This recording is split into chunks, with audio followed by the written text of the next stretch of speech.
마태복음 6장 9절부터 15절까지 교독하겠습니다. 9절 제가 먼저 읽을게요. 그러므로 너희는 이렇게 기도하라. 하늘에 계신 우리 아버지여, 이름이 거룩히 여김을 받으시오며 나라가 임하시며 뜻이 하늘에서 이룬 것 같이 땅에서도 이루어지리다. 오늘날 우리에게 일용할 양식을 주옵시고 우리가 우리에게 죄 지은 자를 사하여 준 같이 우리 죄를 사하여 주옵시고 우리를 시험에 들게 하지 마옵시고 다만 악에서 구하옵소서. 나라와 권세와 영광이 아버지께 영원히 있사옵나이다. 아멘. 너희가 사람의 과실을 용서하면 너희 천국에서도 너희 과실을 용서하시리라. 너희가 사람의 과실을 용서하지 아니하면 너희 아버지께서도 너희 과실을 용서하지 아니하시리라. 아멘. 아멘. 지금 우리가 살펴보는 내용은 예수님께서 산에 올라가셔서 무리들이 찾아왔을 때에 그들에게 가르쳐 주신 산상교훈, 산상수훈이다, 이렇게 흔히 말하는 내용입니다. 맨 처음에 예수님께서 산상수훈에서 말씀하신 것은 8가지 복을 이야기하셨죠. 심령이 가난한 자는 복이 있다, 애통하는 자는 복이 있다, 의에 줄이고 목마른 자는 복이 있다, 이렇게 쭉 이야기하면서 복이 무엇인지를 먼저 언급을 하셨고, 그 이후에 6장에 넘어오면 외식, 너희들이 하는 행동들은 하나님 앞에 보이려고 하는 행동이기보다는 사람들을 의식하는 행동이다. 그렇게 하기 때문에 너희들이 구제를 할 때에도, 기도를 할 때에도, 금식을 할 때에도 이 구제, 금식, 기도는 대표적인 어떤 종교 행위입니다. 이런 걸 하나님을 향해서 해야 하는 그런 종교적인 행위마저도 사람들에게 보이려고 너희들은 하고 있다.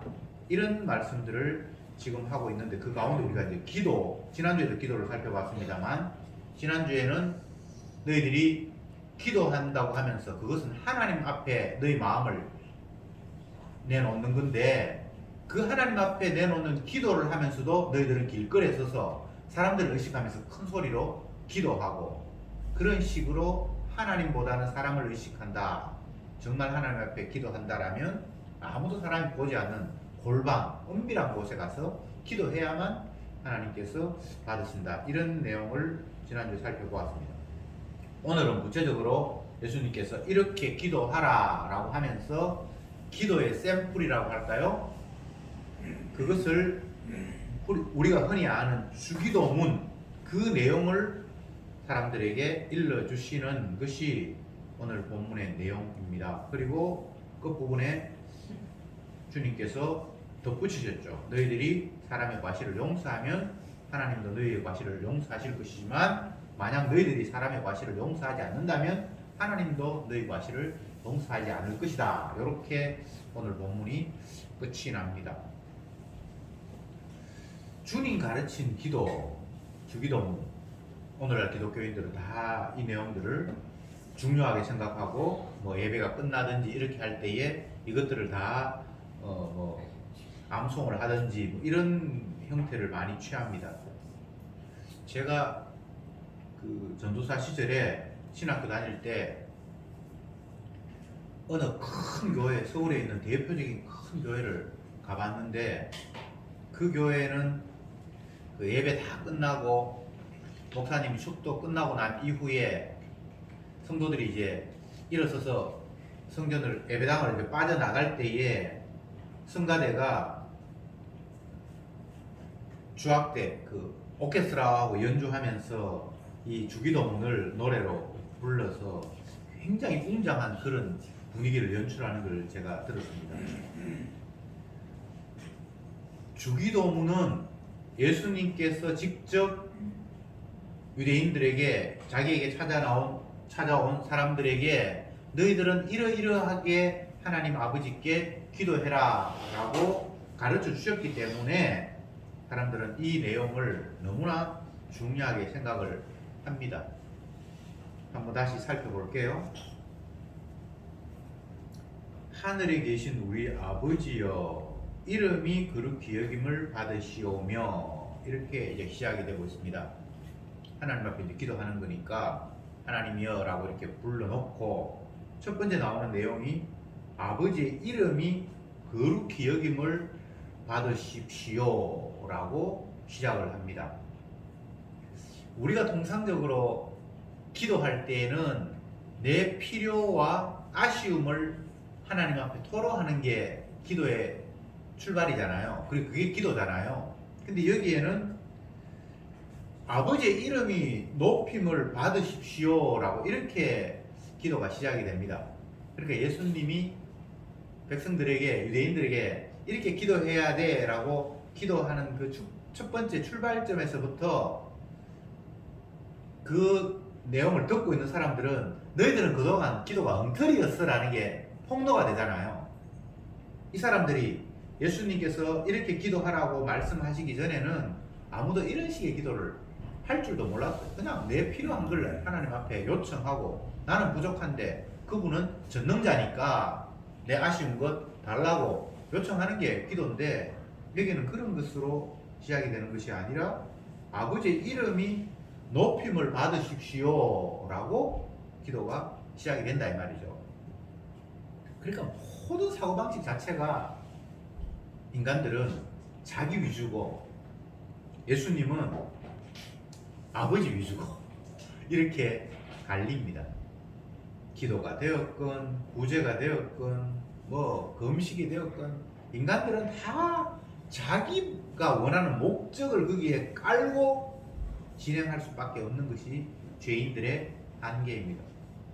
그런데 주님은 무엇이 되었건 그것이 주님 아버지를 위한 하나님을 위한 것이 되어야만 그게 제대로 된 것이다 라고 지금 첫성 기도의 출발점을 그렇게 잡았습니다.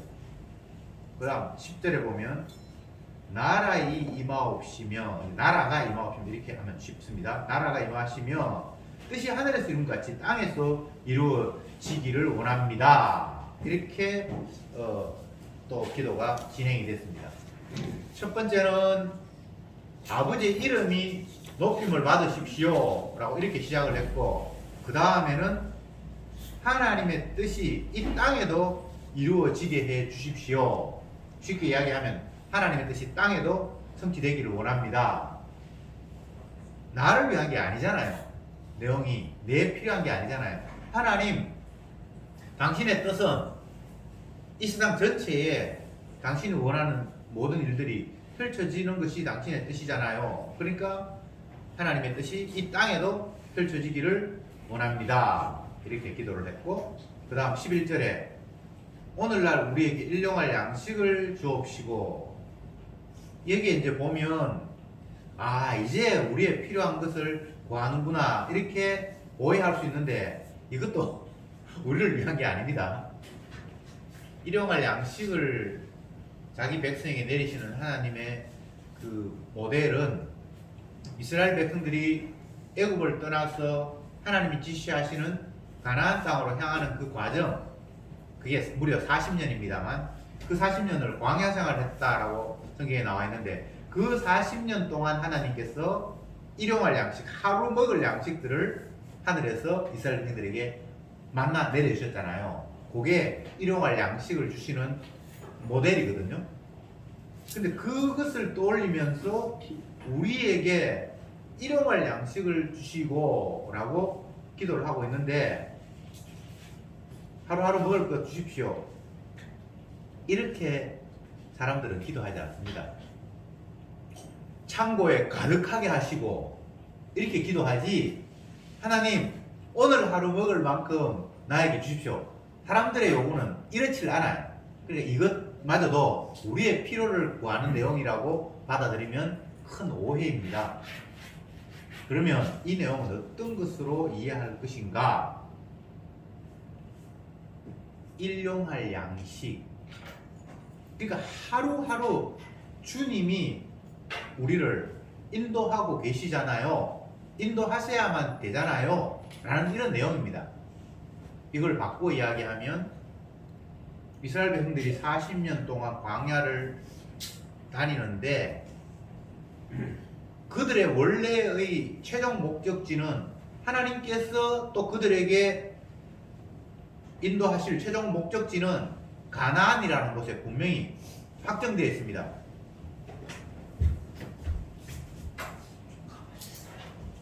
애굽이라는 곳에서 벗어나서 이스라엘 백성들이 가야 할 곳은 가나안입니다. 근데 이제 이 애굽이라는 나라에서 가나안 땅으로 가는 것은 중간에 그냥 들판, 사람이 거의 살지 않는 들판이 있습니다. 광야라고 이렇게 합니다. 근데 이 광야가 그렇게 길질 않아요. 애굽을 벗어나서 가나안까지 가는데 약 15일 직선으로 가면 그 정도 하면 갈 수 있는 거리입니다. 근데 이 사람들이 애굽을 벗어나서 가나안 땅까지 가는데 얼마나 걸렸습니까? 40년. 만약 사람이 그 가는 길을 결정을 했다면 40년 걸린다는 건 말이 안 돼요. 보름길 걸려서 길을 조금 헤맨다 할지라도 20일 하면 갈 수 있는 그 길인데 40년이 걸렸는데 이것은 하나님께서 일일이 그들의 가야 할 길을 내비게이션, 오늘 뭐 차 타면 내비게이션이 있듯이 다 일일이 지시해 주신 거예요. 근데 그때 하나님께서 이스라엘 백성들에게 그 갈 길을 방향을 제시해 주셨던 내비게이션은 무엇인가 하면 밤에는 불기둥, 낮에는 구름 기둥이 먼저 떠올라서 그 불기둥, 구름 기둥이 움직이는 것에 따라서 백성들은 그냥 옮겨갔어요. 그런 것처럼 하나님은 그들의 갈 길을 지극히 작은 한 방향마저도 또 어떨 때는 오랫동안 머물러 있어야 할 때는 불기둥, 기둥, 구름 기둥이 그냥 그 자리에 머물러 있으면 백성들도 이동 안 하고 그냥 그곳에 있는 거예요. 우리는 그 출애굽 과정들을 그냥 내 일이 아니니까 쉽게 쓱 읽고 지나가는데 우리가 만약 애굽에서 하나님의 인도를 따라서 빠져나와서 가나안이라는 목적지를 향해서 가야 할 사람이라고 생각을 한다면 불기둥이든 구름기둥이든 우리를 인도하는 건 고마운데 빨리 목적지에 도착하면 좋잖아요. 이사가는 사람이 빨리 가서 살 집에 도착을 해야지 가다가 거기서 뭐 3일도 있고 5일도 있고 또 다른 곳에 가고 이렇게 만약 한다면 정말 답답할 거예요. 그죠? 근데 이스라엘 백성들을 하나님이 이런 식으로 인도하셨거든요. 그러니까 이것은 우리의 보편적인 상식으로는 이해가 안 되는 부분이잖아. 애굽을 떠나서 내가 지시하는 가나안 땅으로 가라. 그리고 내가 너희들의 갈 길을 일일이 인도하겠다. 그렇게 하셨으면 직선 길로 아니면 뭐 가는 길에서 약간 위험이 있으면 약간 둘러서라도 최대한 단시간 안에 목적지에 도착을 해야 되는데 하나님은 그렇지 않았어요. 무려 40년 동안 뺑뺑이를 돌리는데 그 40년은 애굽을 떠나 올 때에 그리고 애굽을 빠져나와서 초반에 약 뭐 한두 달 만에 여기 성 하나만 넘으면 하나님의 목적지에 이르렀거든요. 그런데 그때 뭘 했는가 하면 이스라엘의 12지파의 대표한 사람을 뽑아서 12명을 정탐꾼으로 너희들이 앞으로 가서 살아야 할 그곳에 정탐을 한번 해보라고 하나님께 지시하셔서 12명이 정탐을 했거든요. 그 정탐을 했는데 10명은 도저히 우리는 그 땅에 가서 살 수 없습니다. 살기는 좋은 것 같은데 거기에는 키도 크고 무기도 많고 강한 민족들이 살고 있어서 오합지졸 같은 우리가 아무것도 없는 우리가 거기 가서 살 수가 없습니다. 들어가자마자 아마 그들에게 다 몰살당할걸요? 라고 10명이 보고를 했죠. 그런데 2명 여호수아 갈렙은 이 사람들 말이 다 맞긴 맞는데 하나님이 우리를 그 땅을 우리에게 주시겠다 약속하셨으니까 우리는 가면 그들을 물리치고 이길 수 있습니다 라고 얘기를 했습니다. 그런데 그 12명의 보고를 들은 나머지 백성들이 어떤 반응을 했을까요? 우리는 성경 읽었으니까 알죠. 통곡하면서 난리가 났습니다. 하나님이 애굽에 살 때에 우리를 가나안 땅으로 적과 꿀이 흐르는 땅으로 인도하시겠다고 약속해 놓고는 지금 이 입구까지 다 와서 보니까 그곳은 강한 무기를 가지고 있는 어마어마한 사람들이 살고 있고 우리는 무기도 뭐도 아무것도 없고 그럼 광야에서 우리를 다 죽이란 말인가. 차라리 애굽에서 그냥 종살이 하더라도 그냥 살고 내두지 하면서 원망하고 막 난리가 났어요. 그럴 때 하나님이 믿음 없는 사람들은 내가 약속한 땅에 안 넣겠다라고 다짐을 하시고 그때 불평하고 원망했을 때 그때 나이가 20세 이상 된 사람 쉽게 이야기하면 철이 든 사람 그 이하는 아직 어리니까 모른다 치고 철이 든 사람들을 다 그 안에 안 넣고 다 죽이려고 40년 동안 뺑뺑이 돌린 게 불기둥 구름기둥을 인도한 거예요. 그러면 나중에 40년 지나서 결국은 가나안 땅에 들어가는데 그때는 40세 뭡니까 20세 이전 그때 가나안 땅으로 정탐했을 때 20세 이하의 아이들이 자랐으니까 이제는 한 60살까지 많은 사람 많겠죠, 그죠? 그리고 여호수아 갈렙 그 사람은 그 60보다 훨씬 나이가 많았습니다. 그 사람만 들어가고 나머지 불평 20대 이상 불평한 사람들은 40년 만에 다 죽였어요. 하나님이 참 희한한 분이에요. 불과 구름 기둥으로 인도하는데 만나로 하루하루 그들을 살게 하시는데 그것이 철저히 하나님의 자기의 뜻 가운데서 일어나는 일이에요. 아무나 먹여 살리는 거 아닙니다. 아무에게나 만나주는 게 아니고 아무렇게나 그들이 가기 좋게 지름길로 인도하는 게 불기둥 구름기둥이 아니에요. 언약대로 말씀에서 불순종하는 사람들은 철저히 못 들어가고 순종하는 사람들만 들어갈 수 있게 하는 것이 불기둥 구름기둥 만나의 삶이에요. 지금 오늘 읽었던 본문 11절에 오늘날 우리에게 일용할 양식을 주옵시고 라고 이렇게 예수님께서 백성들에게 하나님 앞에 기도할 때 이렇게 기도해야 된다고 했을 때 하나님 내 먹을 건 꼭 주십시오 이런 내용이 아닙니다. 당신이 나를 하루하루 인도하는 대로 나는 이끌림을 받겠습니다 라는 그런 내용이에요.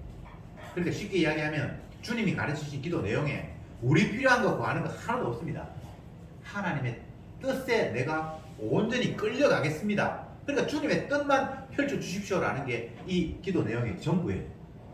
그러니까 그동안 우리가 기도했던 게 얼마나 말도 안 되는 기도 같지도 않은 그런 내용 중언부언 이방인들이 자기 욕심을 쫓아서 이것 주세요 저것 주세요 무엇을 먹을까 그건 기도가 아니라고 주님께서 말씀하신 그런 내용밖에 우리는 구하지 않았다라는 것이 이 예수님의 가르치시는 기도 속에 내 기도와 비교해보면 다 엉터리고 나는 말도 안 되는 그런 것들을 구했구나. 마치 우상 앞에 가서 무당들이 비는 것과 똑같은 그런 내용이었구나 라는 것이 밝혀집니다. 드라마 같은 거 보면 무당 찾아가서 사람들이 요런 흔들고 뭐 희한한 짓 하는 거 봤잖아요. 정말 우습고 바보스럽다는 생각이 드는데 우리가 그동안 그런 식으로 엉터리 없는 기도를 했다고 예수님은 기도의 모습을 설명함으로 말미암아 우리가 그렇게 그냥 폭로가 되는 거예요. 12절에 우리가 우리에게 죄 지은 자를 사하여 준 것 같이 우리의 죄를 사하여 주옵시고 이 대목에서는 목이 맥힙니다. 우리가 우리에게 죄 지은 자를 사하여 준 것처럼 우리 죄를 사하여 주십시오. 우리가 우리에게 죄 지은 자를 사합니까? 이것도 불가능한 일이에요. 용서하고 싶어도 마음이 그게 안 되는 거예요. 개그맨 김영철이라는 사람이 어떤 TV에 나와가지고 자기 이야기를 하는데 이런 이야기를 했어요. 그 사람은 울산 방지에서 살았던가 봐요. 하는 이야기가 자기 둘째 누나가 전화가 왔는데 너무나 담담한 목소리로 영철아 아버지 돌아가셨다. 그 전화를 또 받고 예, 알겠습니다 하면 전화를 끊고 난 이후에 자기가 너무나 고통스러운 게 아버지가 돌아가셨다는데 하나도 슬프지 않고 그냥 뭐 누가 지나가다가 남초상 같다라는 그런 느낌으로 받아들여졌다는 거예요. 그래서 곰곰이 생각해 보니까 자기는 아버지를 너무 미워했고 아버지도 자기를 너무 미워했고 자기가 고등학교 2학년 때 엄마하고 아버지하고 이혼을 해서 그 이후로 뭐 떨어져서 보지도 못했고 그리고 뭐 남같이 그냥 뭐 생물학적으로는 아버지가 맞는데 아버지가 돌아가셨으니까 뭐 장례식에 가보기는 가봐야 되는데 통상적으로 아빠가 돌아가셨다 아버지가 돌아가셨다 그러면 뭐 슬프다든지 뭔가 이런 감정이 있어야 되는데 아무 느낌이 없는 자기를 보면서 너무나 고통스러웠다 이런 이야기를 제가 하는 걸 들었습니다.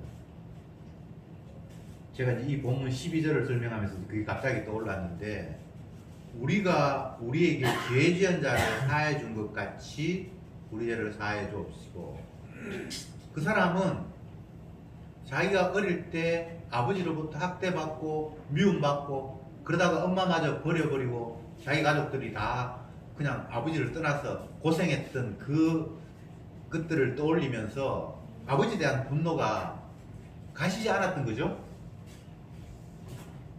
미워하려고 미워한 건 아니고 그냥 미운 거예요. 죽었다라는 그 순간까지 아버지가 용납이 안 됐던 거죠. 그죠? 우리가 우리에게 죄 지은 자를 사해 준 것 같이 우리 죄를 사해 주시고 요게 완전히 가시입니다. 가시. 예수님이 기도를 가르치시면서 이렇게 가르치셨는데 우리가 우리에게 죄 지은 자를 사해 준 것 같이 우리 죄를 사해 달라. 내가 나에게 해롭게 한 사람을 용서하지 못하는 이 상황에서 이렇게 나도 용서해 주십시오. 그렇게 더 노골적으로 이야기하면 이렇게 되면 안 되고 내가 나에게 해롭게 하고 나에게 죄 지은 사람을 용서하지 못한 것 같이 주님도 내 죄를 용서하지 마십시오. 이게 자연스러운 말이에요. 근데 예수님은 우리의 본성을 거스려서 이렇게 기도하라고 말씀하고 있다는 말입니다. 여기서 다시 한번 우리는 기도할 자격도 없구나. 내 기도는 기도가 아니구나. 이런 사항을 확인하게 됩니다. 13절에 우리를 시험에 들게 하지 마옵시고 다만 악에서 구하옵소서. 나라와 권세와 영광의 아버지께 영원히 있나이다. 벌써 12절에서 뭐 맥히지 딱 걸려보니까 13절은 뭐 별로 그렇게 크게 의미도 없이 그냥 느껴집니다. 시험에 들지 말고 말도록 악에서 건져달라. 근데 사실 이런 기도를 해도 이게 무슨 뜻인지도 몰라요. 결과적으로는 예수님께서 자기 백성의 죄를 대신해서 십자가에 피를 흘림으로 말미암아 우리를 시험에 들지 않고 악에서 건지는 결과가 올 뿐이에요. 예수님은 우리에게 이렇게 기도하라라고 말씀하셔놓고는 사실은 그 내용은 자기 자신이 죽어야만 성취가 되는 그런 내용을 그냥 쭉 읊으셨어요. 성경은 다 예수님 이야기라고 했잖아요. 모든 성경은 예수님께서 내게 대한 이야기다. 너희들은 자꾸 구약의 율법이 어떻고 모세가 이렇게 말했고 저렇게 말했고 했는데 그 모세 이야기 다 나를 향한 이야기야. 그러니까 정작 예수님은 이 땅에 오셔서 사람들에게 뭔가를 말씀하셨는데 우리가 볼 때는 뭐 심령이 가난한 자가 복이 있고 의에 줄이고 목마른 자가 복이 있고 뭐 이렇게 쭉 시작을 했으니까 그러면 나는 복 있는 자가 되기 위해서는 가난한 자가 돼야 되겠네, 애통하는 자가 되겠네. 자꾸 내가 뭔가를 복 있는 자 쪽으로 갈 수 있다라고 생각을 하는데 그런 내용은 아니고 결국은 예수님께서 십자가 지심으로 말미암아 우리가 복 있는 자가 되도록 하시는 그 주님의 자기 의지를 그냥 처음부터까지 펼치는 거예요.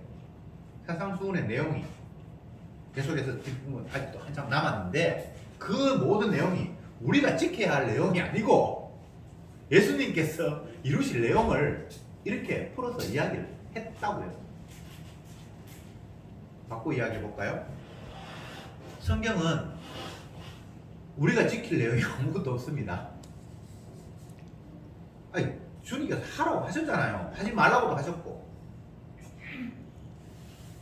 레위기에 보면 제사에 대한 이야기가 쫙 나오는데 4장쯤 가면 속죄제에 대한 내용을 주님께서 말씀을 하셨습니다. 여호와의 금령 중에 너희들이 어겼거든 나중에 깨닫게 되면 하나님께 속죄제를 드려야 된다 이렇게 해야 돼. 금령, 금지하신 명령, 하지 말라고 했던 것들을 너희들이 부주중에 행했다면 하나님 앞에 속죄제를 드려야 된다 이런 이야기 나오거든요. 금령은 하지 말라는 거잖아요. 금령만 있는 게 아니고 또 하라고 하시는 것도 있잖아요. 뭐 이웃을 사랑하라, 구제도 하라는 거잖아요. 그죠? 너희 가운데 가난한 자가 있거나 병든 자가 있거나 그러면 찾아보고 그들에게 먹을 것을 주고 하라는 것과 하지 말라는 것이 성경에 있는데 늘 하는 이야기입니다만은 또 할 수밖에 없는 것은 성경에 자꾸 나오니까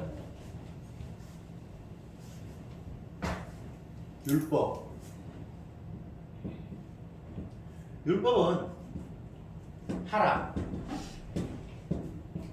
하지 말라 이렇게 구성이 되어 있어요.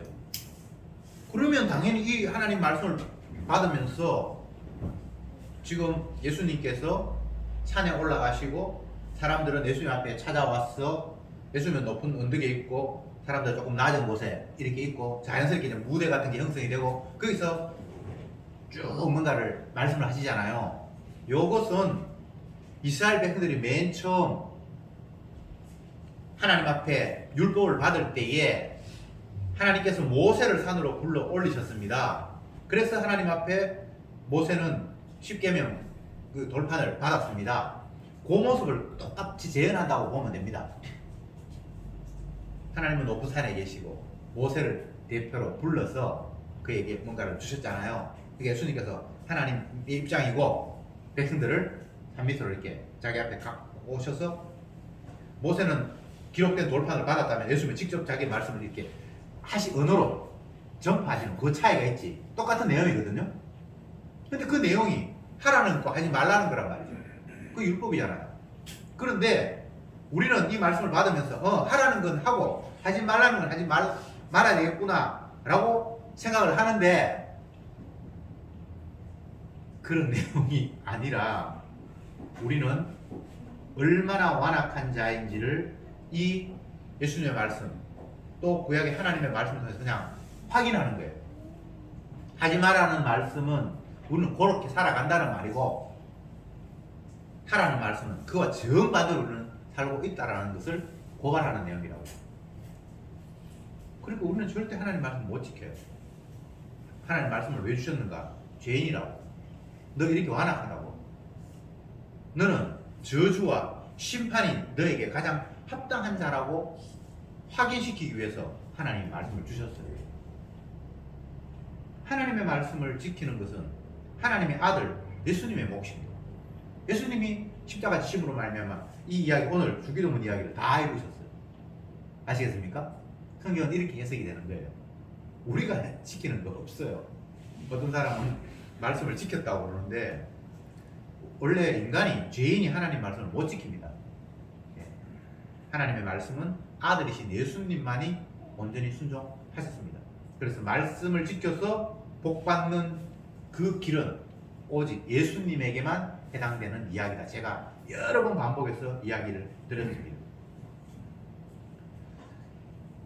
지금 성경 이 주님께서 이렇게 기도하라고 쭉 이야기했는데 이건 뭐 우리가 어떻게 이렇게 구하면 된다라는 그런 의미도 아니고 우리는 기도할 자격도 없다. 이 기도의 내용은 예수님께서 십자가 지심으로 말미암아 성취될 일이다 라고 이제 제가 말씀을 드렸습니다. 그렇게 말씀을 해놓고 14절 15절에 다시 한번 못 박습니다. 너희가 사람의 과실을 용서하면 너희 전부께서 너희 과실을 용서하실 것이고 너희가 사람의 과실을 용서하지 않으면 너희 아버지도 너희 과실을 용서하지 않는다. 앞부분에 그런 내용이 나왔는데 다시 한번 뒷부분에 또 못 박듯이 확인하듯이 이야기를 하는 거예요. 우리가 사람의 과실을 용서할 수가 있나요? 안 되죠. 마음이 뭐 미운데 뭐 용서하고 싶어도 용서가 안 되는 거예요. 뭐 별것 아닌 건 용서돼요. 시간 지나고 나면. 그런데 마음에 가시처럼 걸려있는 건 절대 용서 안 됩니다. 김영철이가 얼마나 아버지가 미웠으면 죽는 순간까지 그게 용서가 안 됐겠어요? 그 사람만이 아닙니다. 아버지라도 나를 미워하고 괴롭히면 그 용서가 안 되는데 아버지 아닌 사람, 다른 사람이 용서가 되겠어요? 안 되죠. 그러니까 이건 우리가 어떻게 할 수 있는 부분이 아닙니다. 그런데 주님께서는 네가 너에게 네 과실을 베푸는 사람을 용서하지 못한다면 아버지도 네 과실을 용서하지 않겠다. 그러니까 우리는 용서받을 길이 없는 거예요. 이 논리로 따지면 용서받을 길이 없으면 우리 그냥 지옥 가야 한다는 이야기. 계속해서 예수님의 말씀은 우리는 불가능한 존재다. 완악한 자이다. 천국과는 너희들은 거리가 멀어도 너무너무 멀고 너희들한테는 지옥이 안성맞춤이다라는 이런 이야기를 계속해서 주님은 하시는 거예요. 근데 우리는 성경을 보면서 그런 식으로 이해하거나 받아들이지 않잖아요. 그러니까 다 엉터리가 됩니다. 의인은 없나니 하나도 없으니. 그 말이 이런 이야기예요. 너에게 과실을 행한 자를 용서한다면 너희 천국에서 너희 과실을 용서하실 것이다. 그러니까 너희들은 용서 못하니까 하나님 앞에도 용서받을 자유가 없어 이 말입니다. 쉽게 이야기하면 용서하시는 분은 예수님밖에 없습니다. 자기에게 해를 가하는 사람을 용서할 수 있는 분은 예수님밖에 없어요. 그러니까 예수님은 용서받을 수 있죠. 백성의 죄를 대신해서 십자가 지셨는데 지심으로 말미암아 아버지께서 그를 용서했다라는 사인으로 3일 만에 그를 다시 일으키잖아요. 그게 용서의 사인이거든요. 내가 너 죄 용서할게. 그게 예수님이 개인의 죄가 아니라 온 백성들의 죄악을 담당하셨으니까 용서할게. 그래서 죽은 그를 3일 만에 살려셔서 용서하셨음을 확정하셨습니다. 그것이 로마서에 나온 본문이죠. 예수는 우리 범죄함을 위하여 내어줌이 되었고 우리의 의롭다함을 위하여 살아나셨는데 의롭다함을 그 살아나심이 용서에 따라 이제 네가 의롭게 되었다라는 그런 신호거든요. 이거는 예수님만이 행할 수 있고 그 예수님을 용서하시는 분은 하나님입니다. 이 모든 내용이 결국은 예수님과 하나님의 짝짝꿍 서로 발맞추어서 성취하시고 완성하실 내용입니다. 우리는 어떻게 할 수가 없어요. 하나님 말씀 앞에 우리는 손댈 수가 없어요. 지난주 시편 우리가 살펴본 본문에 110편이었죠. 여호와께서 내 주에게 말씀하시기를 이렇게 하면서 네가 원수를 네 발등상으로 밟기까지 너는 내 우편에 있으라. 시온에서 모든 것을 너에게 능력의 홀을 주고 이렇게 쫙 해서 그 하나님 앞에 모든 고난을 받은 예수님께서 결국은 악한 무리를 다 물리치고 휴식하신다 이런 내용들이 나타나 있습니다. 그게 세상의 움직임이거든요. 거기에는 아버지와 아들 간의 짝짝꿍 약속으로 언약으로 모든 일이 일어나지 그게 인간이 틈타서 뭔가 할 일이 없어요. 하나님의 말씀은 아버지와 아들 간의 약속입니다. 인간은 그냥 죄인으로 드러나고 무능하다라고 드러나고 의인이 이 세상에는 한 명도 없고 몽땅 다 죄의 삭은 사망이다. 다 저주받아 심판받을 사람밖에 없다라는 사실을 그냥 확인하는 거예요. 이 말씀에 인간이 끼어들 틈이 없어요. 그런데 마귀는 자꾸 우리를 끼어들게 하죠. 뭔가 하면 돼. 하면 된다. 할 수 있다. 한참 기독교가 뭐 거리에 모여서 수만 명이 모이고 막 집회할 때에 늘 외쳤던 게 하면 된다. 그게 마귀의 발언이에요. 사람으로서는 할 수 없어대. 주께서 하셨다라는 게 성경의 이야기인데 목사라는 사람이 부흥사라는 사람이 사람들 모아놓고 할 수 있대요. 얼마나 주님을 모독하는 발언입니까? 성경에 분명히 나오잖아요. 사람으로서는 할 수 없어대. 뭔가를 가졌다라는 자가 천국을 간다? 부자가 천국에 간다? 그건 낙타가 바늘구멍 들어가는 거 더 어려운 거야. 안 된다는 이야기잖아요. 난 부자 아니. 나 다 부자예요. 주님의 관점에서는 다 자기 게 있잖아요. 요건 내 자식, 요건 내 옷, 요거는 내 집. 거리에 노숙자도 짙게 있어요. 보세요. 그게 아무것도 없는 게 아니에요. 그러니까 주님 볼 때는 그게 다 부자인 직거라고 생각하니까. 내게 없어야 되는데. 재물이 많아서가 아니라, 뭐, 수조 원의 재산을 가지고 있더라도, 정말 신앙 안에서 자기 모습을 바라본다면, 내 건 아무것도 없습니다고 하면, 진짜 그는 가난한 자가 맞는데, 그런 사람이 없잖아요. 거지라도 같이 있게 있잖아요. 그러니까 주님 볼 때 다 부자고, 부자가 천국 간다는 것은, 낙타가 바늘구멍 통과하는 것보다 더 어렵다고 하니까 안 된다는 이야기잖아요. 사람은 할 수 없다는 이야기잖아요. 그럼 누가 천국 가는데? 하나님이 너. 그 이야기잖아요. 이걸 믿어야 되는데 자꾸 내가 하려고 그러는 거예요. 인간들이. 우리 오늘 주님 가르치는 기도 봤잖아요. 결론이 뭡니까? 나는 죽었다 깨어나도 기도 못하네. 그리고 내가 기도, 하나님께서 나를 용서하신다는 것도 내가 불가능하네. 내가 나에게 과실을 행한 자를 용서해야 주님이 내 과실을 용서한다거든요. 이거 나는 영원히 용서받을 길이 없네. 이렇게 결론이 항상 나야 된다 이 말입니다. 이 말씀 보면서. 그러니까 주님께서 내가 이룬다. 우리를 시험에 들게 하지 않고 악에서 구하는 그 역할은 예수님께서 십자가를 통해서 이루신다는 이야기를 이 내용 안에 담아놨어요. 주님이 하신다는 거예요. 우리는 할 수 없다는 거예요. 그렇게 되면 얼마나 깔끔하고 명쾌합니까? 아, 나는 죽었다 깨어나도 안 되는데 주님께서 십자가를 통해서 다 이루셨구나. 그러니까 주님의 은혜를 감사하는 것 말고는 우리가 할 수 있는 게 아무것도 없다는 거예요. 그게 결론입니다. 감사, 찬송, 그리고 나의 무능, 인정. 그게 성경 해석이에요. 그것과 다른 해석이 나온다면 그건 다 엉터리입니다. 어떤 경우에도 우리는 할 수 없습니다. 그런데 주님께서 십자가를 통해서 우리가 할 수 없는 것들을 본인이 다 이루셨고, 그 이루심을 우리에게 같이 누리자고 우리를 초청하시는 것이 주님의 약속입니다. 기도합시다.